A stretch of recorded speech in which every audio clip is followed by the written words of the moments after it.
The recent surge in the housing market, driven by new policies benefiting young buyers, has led banks to reach their loan limits and impose loan restrictions. Many people looking to buy older homes are finding it difficult to secure loans, and those in the process of applying might face serious default risks.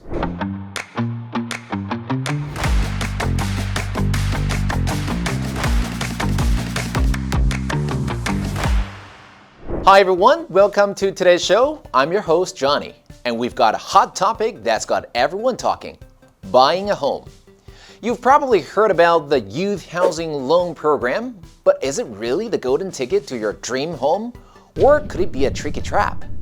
This year, people have been lining up overnight across Taiwan to buy homes, and whether you've got money or not, everyone seems to eager to get a loan. Statistics show that housing prices in Taiwan have already risen by over 10% in the first quarter of this year. So, why is everyone rushing to buy?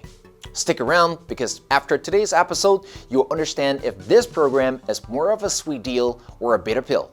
And we'll break it all down for you. The government introduced the Youth Housing Loan Program in 2010 to promote housing fairness and help young people achieve their dream of owning a home. In 2023, to address the growing challenges of buying a house, the government upgraded the program and launched a new youth housing loan. The biggest change with the new loan is that the maximum amount has increased from $8 million to $10 million. Plus, the loan term has been extended from 30 years with a 3-year grace period to 40 years with a 5-year grace period. If you want to apply for the new youth housing loan, you need to meet a few conditions. Number 1, you must be at least 18 years old, which is the legal age according to civil law. 2, neither you, your spouse, nor your minor children can own a home. As long as none of you have property listed in the National Property Tax Summary Inquiry List, when you apply, you are eligible. 3, you don't have to be a first-time home buyer. Even if you've owned a home before, you can still apply as long as you've sold or transferred it before applying. Advantages of the new Youth Housing Loan Program. Number 1, government interest rate subsidy. The loan interest rates are usually lower than regular mortgage options. For example, the new youth housing loan has an actual interest rate of 1.565% in the first year, while the lowest current mortgage rate is 2.185%. Number 2, longer grace period. The program offers a 5-year grace period where you only need to pay interest, reducing financial pressure during the early years of buying a home.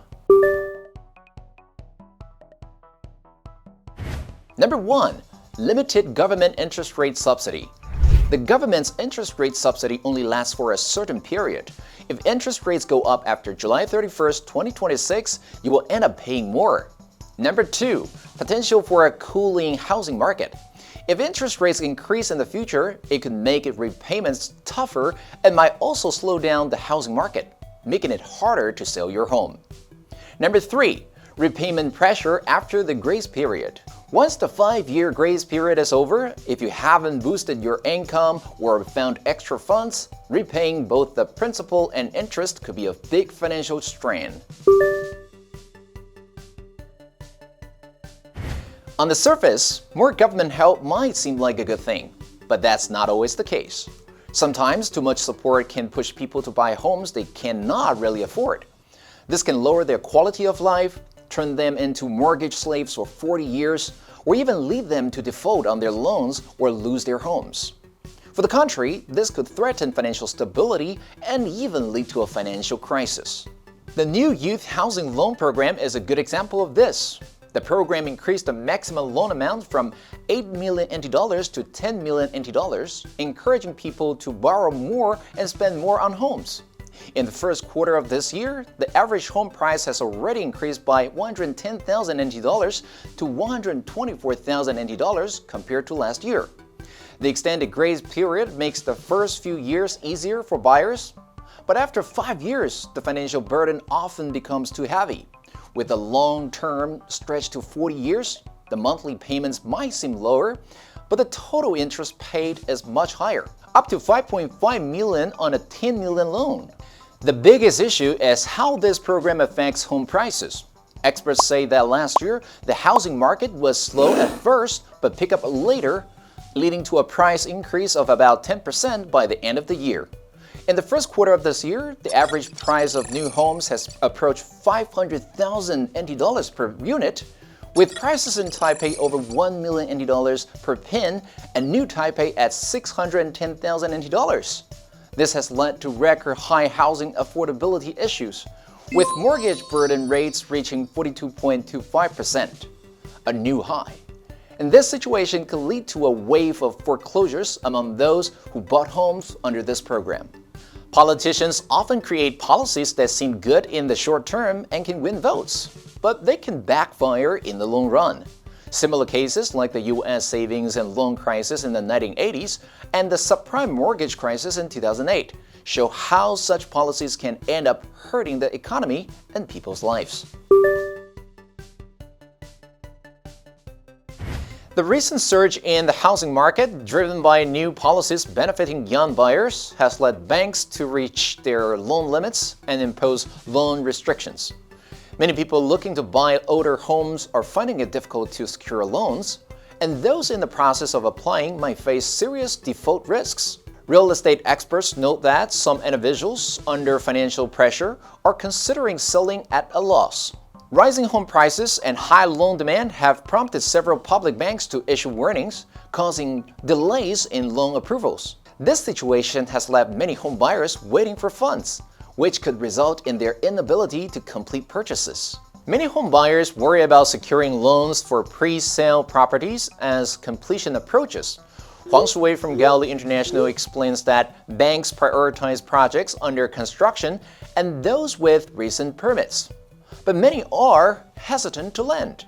Buyers may face delays in delivery and loan approval. Developers note that buyers now prioritize loan questions, but most pre-sale projects are unaffected by current lending restrictions, since they take 3 to 4 years to complete. However, new home sales have been impacted. So, is the new youth housing loan program a sweet deal or a bitter pill? While it offers attractive benefits like lower interest rates and a longer grace period, it also brings potential drawbacks, including higher long-term costs and increased financial strain once the grace period ends. The program's impact on rising home prices and housing affordability raises concerns about its long-term effectiveness. Ultimately, whether it's a golden opportunity or a risky gamble depends on your individual circumstances and financial stability. Stay informed, weigh the pros and cons carefully, and make the best decision for your future. Thanks for tuning in, and see you next time. 月付299，及时观看每日国际新闻，听读多元文化主题文章，欣赏各式影音节目，欢唱流行音乐，无需绑约，随时可停止订阅。Funday 是一个灵活自在的英语学习平台，每篇文章都是一场知识的探险，让你每天都有新的启发。立即订阅，开始你的学习之旅吧！